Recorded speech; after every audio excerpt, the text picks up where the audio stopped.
Hi friends, मेरा नाम है मोहम्मद मुजम्मिल और हमारा ये जो यूट्यूब चैनल है ये हमने एक बहुत ही अच्छी कैटेगरी जैसे कि बेस्ट स्टोरी ऑफ वर्ल्ड के नाम से है। तो आप इस चैनल को सब्सक्राइब करें और हम ऐसी अच्छी अच्छी वीडियो यहाँ पर लाते रहेंगे। मेरा नाम है मोहम्मद मुजम्मिल और मेरा जो पार्टनर है उसका नाम है मोहम्मद शुएब। तो जल्दी हमारे चैनल को सब्सक्राइब करें।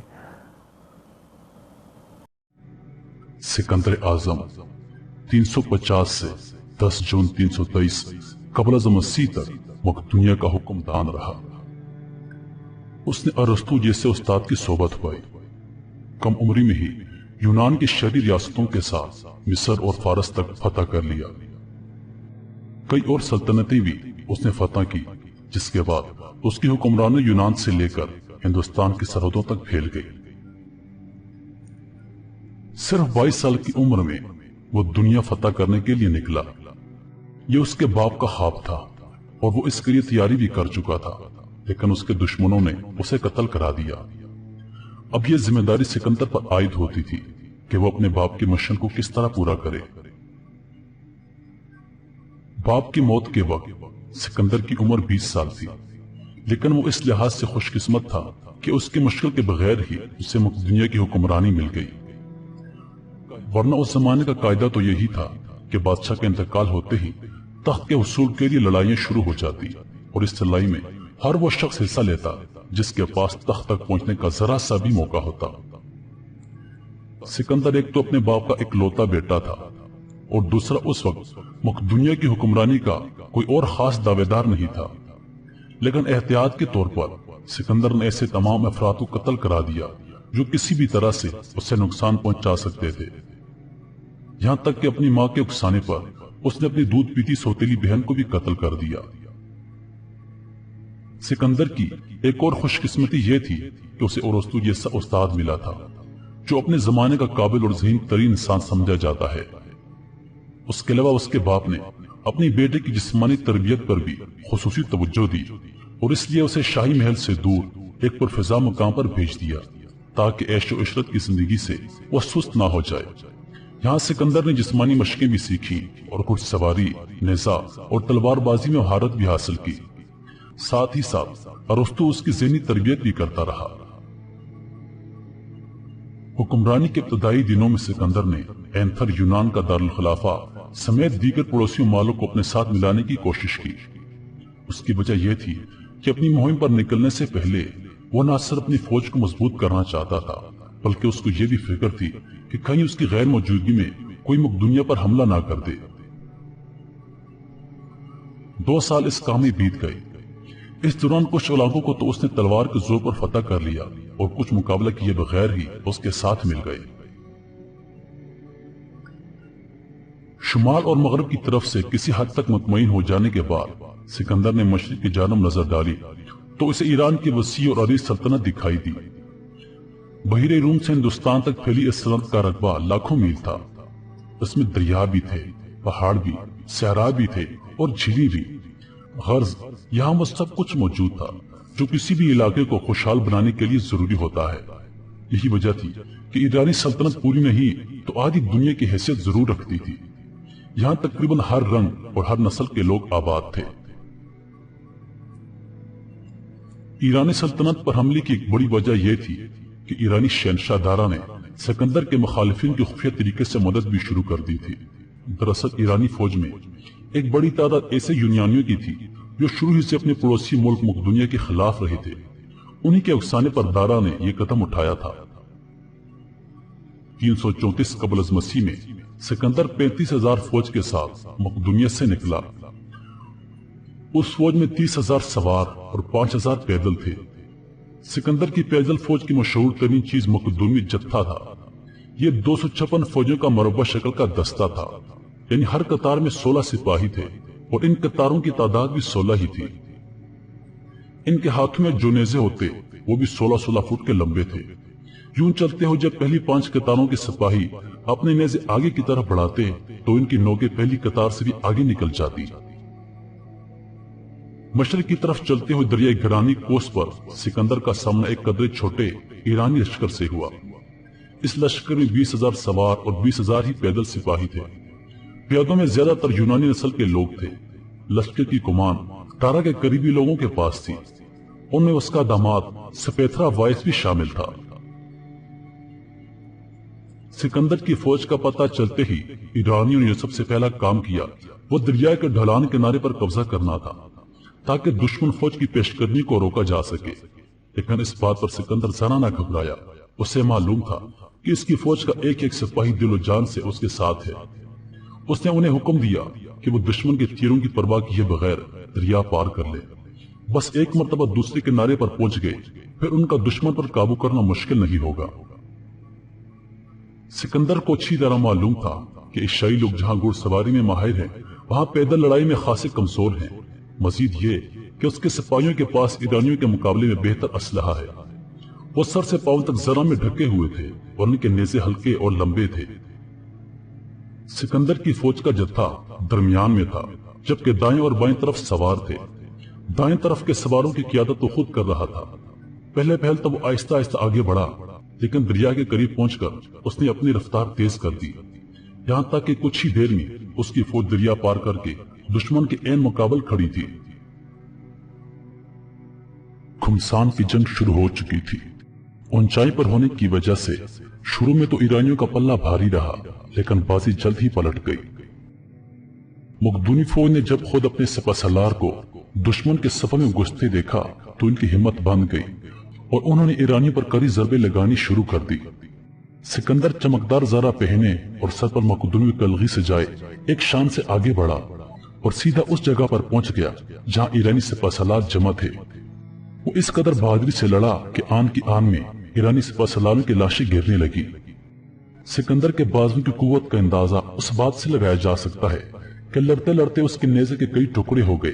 तब उसने अपने गुलाम का नेज़ा अपने हाथ में लिया और लड़ते लड़ते उसे भी तोड़ डाला। तब उसके सिपाहसालार दिमारातूस ने अपना नेज़ा उसके हाथ में दे दिया और उस नेज़े के एक ही वार से उसने दारा के दामाद सपेथरा वाइस का काम तमाम कर दिया। जंग जिस तरह अचानक शुरू हुई थी उस तरह अचानक खत्म भी हो गई। कई ईरानी जर्नल मैदान छोड़कर भाग निकले। उनके 1000 घुड़सवार मारे गए। बाकियों ने भागने ही में आफियत समझी। ईरानी सिपाहसालार की बदहवासी का यह आलम था कि इन हजारों पैदल सिपाहियों के इस्तेमाल करना बिल्कुल भूल ही गए, जो यूनानी नस्ल के थे और ईरानी फौज में उजरत और भर्ती हुए थे। ये जंग के पूरे अरसे के दौरान में एक जानब खामोश खड़े रहे और आखिर में मकदूनियों ने इनमें से 2000 को गिरफ्तार कर लिया और बाकियों को मौत के घाट उतार दिया। गिरानी कोस की फतह के बाद सिकंदर का सामना शाम के शहर अस्वस के मुकाम पर एक बहुत बड़े ईरानी लश्कर से हुआ। इस लश्कर की क़ियादत दारा खुद कर रहा था और इसमें तकरीबन 1 लाख सिपाही थे। लेकिन यहाँ भी हिम्मत हारने के बजाय सिकंदर ने आला जंग हिकमती अमली अपनाई और जल्द ही दुश्मन के पैर उखाड़ दिए। एक दफा फिर कई ईरानी जर्नैल मैदान छोड़कर भाग गए।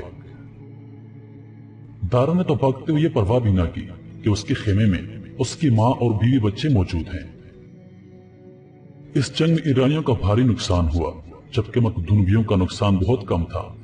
सिकंदर ने दुश्मन की एक बहुत बड़ी तादाद को कैदी बना लिया, लेकिन दारा के बीवी बच्चों के साथ उसने निहायत उम्दा सलूक किया।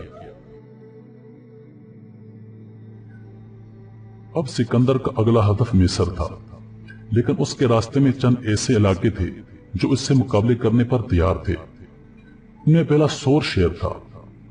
सोर वालों को जब पता चला कि सिकंदर उनकी तरफ बढ़ रहा है तो वो अपने किले में मशहूर हो गए।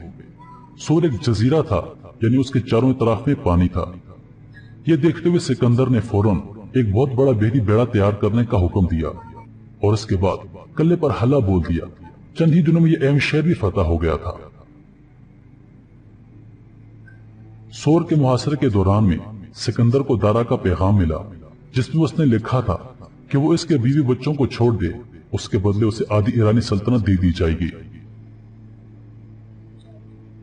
सिकंदर ने दारा की पेशकश मुस्तरद कर दी और पैगाम भिजवाया कि उसके अलावा अगर कोई और पेशकश है तो दारा खुद आकर बात करे। सोर के बाद गदा शहर की बारी आई। इस फतह के बाद सिकंदर मिस्र में दाखिल हुआ और तवक्को के बरखिलाफ यहाँ के हुक्मरान ने बगैर फौजी कार्रवाई के सिकंदर के आगे हथियार डाल दिए। यहाँ कुछ अर्सा कयाम के बाद वो दरियाई नील के रास्ते समुद्र की तरफ बढ़ा और एक मुनासिब जगह पर पड़ाव डाला और एक नए शहर की बुनियाद रखी। इस कदीम शहर का नाम अस्कंदरिया है और ये आज भी मिस्र के अहम तरीन शहरों में शुमार किया जाता है। 351 कबल अज़ मसीह में सिकंदर ने फिर मशरिक की तरफ पेशकदमी की। उसने सबसे पहले इराक का शहर दरिया फरात अबूर किया और कदीम शहर निनवा के करीब गोगामेली के मकाम पर उसका सामना शहनशाह ईरान के अज़ीम-उश-शान फौज से हुआ।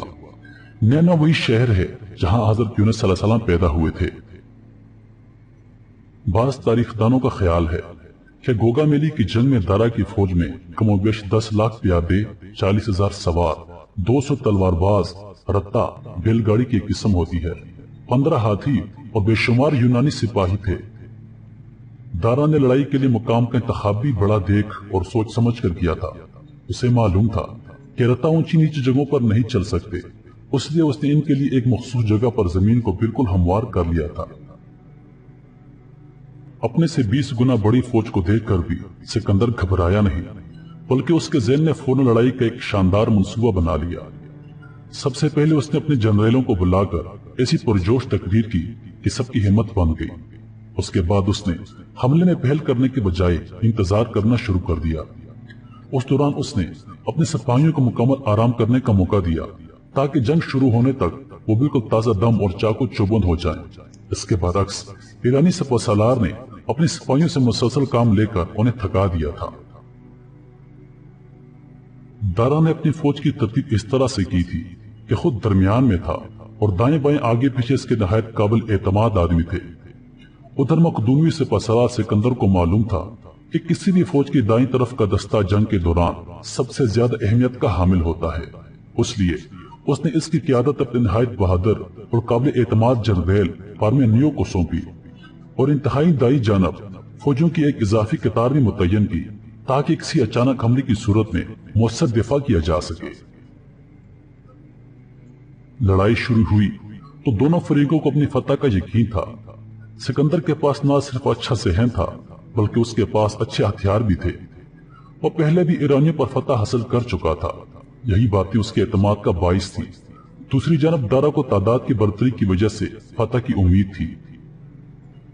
लड़ाई का आगाज दारा की तरफ से हुआ और उसने सबसे पहले अपने रत्ता रवाना किए। उसे पूरा यकीन था कि ये दुश्मन की फौज में खलबली मचा देंगे, लेकिन जब उसने देखा कि मखदूमी सिपाही बड़ी महारत से अपने दिफा कर रहे हैं तो उसने प्यादों को वार करने का हुक्म दे दिया। यही उसकी सबसे बड़ी गलती थी और इसकी तवक्को सिकंदर कर रहा था। प्यादों को उस वक्त इस्तेमाल किया जाता है जब लड़ाई आखिरी मराहिल में हो और दुश्मन पर आखिरी वार करना हो। फिर क्या था, प्यादों की हरकत में आते ही ईरानी फौज की तरतीब बिल्कुल ही खत्म हो गई और उनकी सफों में खला आ गया। ये देखते ही सिकंदर ने अपने नेज़ा बरदारों और मखदूमी जत्थों को हमले का हुक्म दिया। उस हमले की खास बात यह थी कि उसकी क़यादत खुद सिकंदर कर रहा था।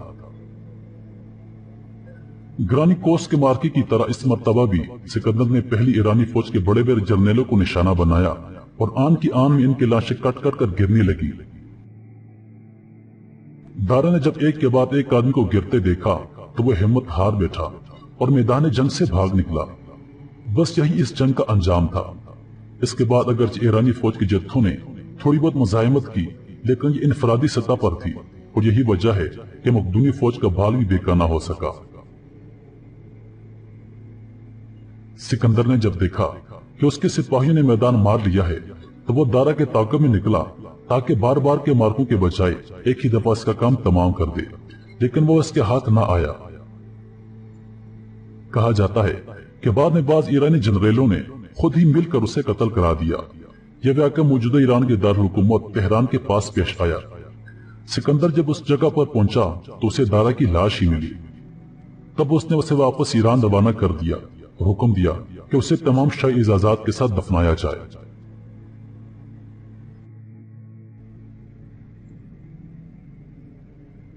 ईरान की फतह के बाद बहुत से लोगों ने सिकंदर को मशवरा दिया कि उसने बहुत सी फतूहात हासिल कर ली, अब वो वापसी की राह ले। लेकिन पुरस्तो तो दुनिया की फतह का भूत सवार था। उसने कहा कि वो उस वक्त तक वापस नहीं जाएगा जब तक हिंदुस्तान को फतह नहीं कर लेता। یہ 327 قبل از مسیح کی بات ہے جب اس نے ہندوستان کی طرف پیش قدمی شروع کی۔ اس وقت اس کی فوج میں 1,20,000 پیادے اور 15,000 سوار شامل تھے۔ کابل پہنچ کر اس نے اپنے لشکر کو 2 حصوں میں تقسیم کر دیا۔ ایک حصے کو براہ راست سندھ کی طرف روانہ کیا اور دوسرا حصہ خود سکندر کی قیادت میں شمال کی طرف آگے بڑھا۔ یہاں اس نے ایک ایسا قلعہ فتح کیا جس کے بارے میں مشہور تھا کہ روم کا بادشاہ ہرکل بھی اسے فتح نہیں کر پایا تھا۔ کوئے مور کے قریب نیسا کے مقام پر دونوں فوجیں آپس میں مل گئی اور انہوں نے اٹک کے مقام پر دریائے سندھ کو عبور کیا۔ اس کے بعد دریائے جہلم کے قریب اس کا سامنا ہندوستانی راجہ پورس سے ہوا۔ سکندر کو معلوم تھا کہ وہ پورس کا مقابلہ اس طرح سے نہیں کر سکتا تھا جس طرح اس نے دارا کا مقابلہ کیا تھا، یعنی وہ سامنے سے حملہ نہیں کر سکتا تھا۔ راجہ پورس کی بہادری کے قصے اس نے سن رکھے تھے، تب اس نے ایک جنگی چال چلی۔ اس نے ایک جنریل کی قیادت میں اپنی فوج کا کچھ حصہ پورس کے سامنے کر دیا اور باقی فوج لے کر ایک اور مقام کی طرف چل پڑا۔ اس سے پورس یہی خیال کر رہا تھا کہ مقدونی فوج کے وہی مٹھی بھر سپاہی ہیں جو اس کے سامنے ہیں، لیکن اس کی بے خبری کا فائدہ اٹھا کر سکندر ایک طرف سے حملہ کر دیتا۔ لڑائی شروع ہو گئی۔ پورس کو سکندر کی موجودگی کا اس وقت تک علم نہ ہوا جب تک وہ دریا پار نہیں کر چکا تھا۔ تب اس نے فوراً اپنی بیٹی کی کمان میں ایک دستہ سکندر کی طرف روانہ کیا، لیکن سکندر تو بڑے بڑے سپہ سالاروں اور جنریلوں سے دو ہاتھ کر چکا تھا۔ یہ نوجوان اس کا کیا بگاڑ سکتا تھا؟ اس لڑائی کا نتیجہ یہ ہوا کہ پورس کا بیٹا مارا گیا اور اب سکندر کے سامنے میدان بالکل صاف ہو گیا۔ اس نے اسی وقت پورس کی فوج پر حملہ کر دیا۔ ایرانیوں کے برعکس پورس بہت بہادری سے لڑا۔ اس کے لشکر میں 180 ہاتھی بھی شامل تھے۔ انہی سے مقدونی فوج کو زیادہ خطرہ تھا، کیونکہ ہاتھیوں کو دیکھ کر گھوڑے ہیبت زدہ ہو جاتے ہیں اور اپنے مالک کا کہا بھی نہیں مانتے۔ اس مصیبت کا علاج سکندر نے یوں کیا کہ جو ہی ہاتھی حملہ آور ہوئے اس نے اپنے سواروں کو 2 قطاروں میں بانٹ دیا، ایک ہاتھیوں کے بائیں طرف اور دوسری دائیں طرف۔ یہ سوار ہاتھیوں کو دھکیلتے ہوئے ایک تنگ سی گھاٹی میں لے آئے۔ یہاں آ کر ہاتھی بدک گئے اور خود اپنی فوج کے لیے مصیبت بن گئے۔ اس مارکے میں پورس کے 20,000 آدمی اور 100 ہاتھی مارے گئے، لیکن اس سب کے باوجود پورس نے ہمت نہ ہاری اور مسلسل لڑتا رہا۔ اس نے اس وقت تک ہار نہ مانی جب تک اس کا جسم زخم سے چور ہو کر بالکل نڈال نہیں ہو گیا۔ پورس کو گرفتار کر کے اسی روز سکندر کے سامنے پیش کیا۔ سکندر کی یہ عادت تھی کہ دشمن کا جو بھی آدمی گرفتار ہو کر آتا اسے اپنی صفائی میں کچھ کہنے کا موقع ضرور دیا جاتا۔ اس نے پورس سے پوچھا، بتاؤ تمہارے ساتھ کیا سلوک کیا جائے؟ پورس نے جواب دیا، وہی جو ایک بادشاہ دوسرے بادشاہ کے ساتھ کرتا ہے۔ سکندر میدان جنگ میں پورس کی بہادری سے تو پہلے ہی متاثر تھا، اب اس کی گفتگو نے بھی اسے کم متاثر نہیں کیا، اور بہادروں کی موت کے گھاٹ اتار دینا اسے بالکل پسند نہیں تھا۔ اس نے پورس کو معاف کر دیا اور اس کا تمام علاقہ بھی واپس کر دیا۔ اس کے جواب میں راجہ بھی اس کا دوست بن گیا۔ سکندر کو ہندوستان کے اندر تک جانے اور اس کے عجائبات دیکھنے کا بے حد شوق تھا۔ اس کا یہی شوق اور تجسس تھا جس نے اسے یہاں آنے پر مجبور کیا تھا، ورنہ ایرانی سلطنت پر قبضہ کیا کم تھا کہ وہ اور کی لالچ کرتا۔ تاہم جب اس نے جہلم سے آگے چلنے کا ارادہ کیا تو اس موقع پر اس کی فوج نے اس کا ساتھ دینے سے انکار کر دیا۔ سچ بات تو یہ ہے کہ پچھلے کئی برسوں کی مسلسل مشقت نے انہیں سخت تھکا دیا تھا اور اب انہیں مزید ہمت نہیں تھی۔ اس سے قبل وہ جن ممالک اور ریاستوں پر قبضہ کر چکے تھے ان کی افواج بآسانی ہار مان گئی تھی، مگر ہندوستانی افواج کی بہادری کے بارے انہیں جہلم کے میدان جنگ میں تجربہ ہوا، جس سے ان کے دل خوف سے بھر گئے۔ سکندر نے اپنی فوج کو آگے بڑھنے کا حکم دیا، انہیں دولت کا لالچ دیا، زرخیز زمینوں پر قبضے کی امید دلائی۔ یہ فوج ملتان کی طرف بڑھی۔ یہاں ملوئی قوم آباد تھی جن کی شجاعت اور بہادری کی داستانیں پھیلی ہوئی تھی۔ جب سکندری افواج ملتان پر حملہ آور ہوئی تو اس قوم نے ڈٹ کر مقابلہ کیا۔ اس مہم کے دوران سکندر کی کمر میں تیر لگا جو ریڑھ کی ہڈی میں پیوست ہو گیا۔ حکماء کی کوششوں کے باوجود یہ تیر نہ نکل سکا اور اس پر انہوں نے تیر کا کچھ حصہ کاٹ دیا۔ ताकि सिकंदर जंग जारी रख सके। ताहम कुछ दिनों बाद मुल्तान फतह हो गया। यहां यूनानी फौज ने अपने बादशाह के जख्मी होने का भयानक इंतकाम लिया कि शहर में किसी को जिंदा ना छोड़ा।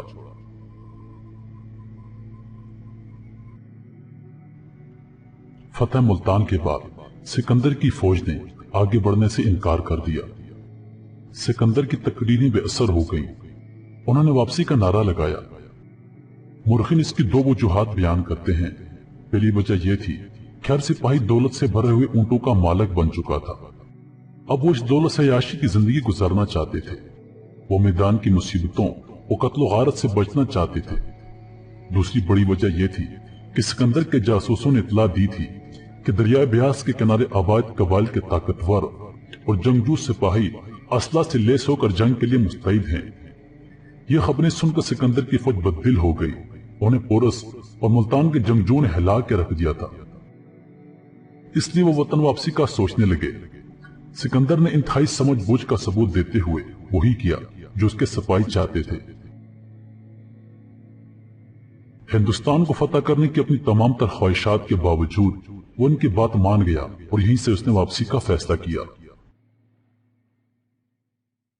लेकिन इस अजीम सिपहसालार की किस्मत में कुछ और ही लिखा था। वो चाहता तो यही था कि अपने सर पर आधी दुनिया का ताज सजाए, अपने आबाई शहर मकदूनिया में दाखिल हो। लेकिन अभी वो बाबल के करीब ही था कि ऐसा बीमार हुआ कि दोबारा सेहतयाब ना हो सका और वहीं उसने मौत को गले लगा लिया। सिकंदर ने 33 साल की उम्र पाई और इसका इंतकाल 323 कबल अज़ मसीह में हुआ। उसकी मौत की कई वजूहात बताई जाती हैं। पहली वजह यह है कि उसे जहर दिया गया। यह जहर उसे ईरानी शहजादी रुखसाना ने दिया था। रिवायात के मुताबिक सिकंदर आजम ने ईरान की फतह के बाद दारा के खानदान से ताल्लुक रखने वाली शहजादी से शादी कर ली और इस पर अनायात की बारिश कर दी, मगर शहजादी ने अपने खानदान की तबाही बर्बादी और कत्ल गारत को फरामोश न किया और मौका मिलते ही सिकंदर को जहर दे दिया, जिससे उसकी मौत वाक़ई हो गई।